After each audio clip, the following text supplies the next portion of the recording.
Pamiarsa Kementerian Dalam Negeri nguduhang majeng pemerintah daerah Kabupaten Badung mangdane ngelimbakang pendapatan asli daerah utawi PAD saha dana transfer. Pangupaya inucap wantah mentetujon nyokong pewangunan daerah.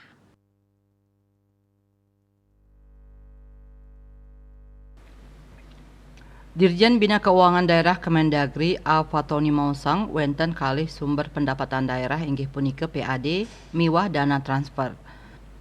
Maka kalih dana punika mangda kalimbakang pinih becik. Manut dane wenten lelima cara sanis sida kemargiang ring sajroning nincapang PAD. Kapertama intensifikasi sumber-sumber sanis sampun wenten.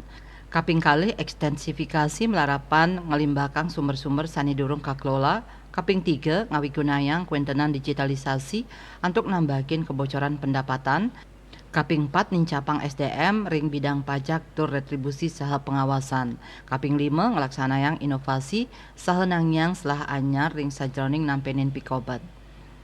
SDM miwah kuentenan jinah inucap kedadosang pahan saneka buatang ring sajroning parikrama ring pemerintahan daerah. Punika mawinan ASN mangde nincapang malih penguruhan kuagedan miwah inovasi. Sekda Badung Wayan Adi Arnawo Mausang pemargi puniki anutin PP nomor 12 tahun 2019 tentang pengelolaan keuangan daerah dan Permendagri nomor 77 tahun 2020 tentang pedoman teknis pengelolaan keuangan daerah telah menyebabkan perubahan yang sangat fundamental dalam tata kelola keuangan di daerah.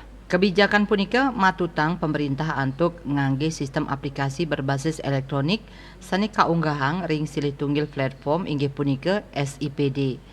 Punika mawinan Adi Arnawa ngaptiang makasami prajuru daerah camat turmaning kepala bagian sayuakti sida nincapang pangruhan ring sajroning ngamargiang pengelolaan keuangan daerah turmaning panglimbakan SDM sane katlebang ring suang-suang prajuru daerah.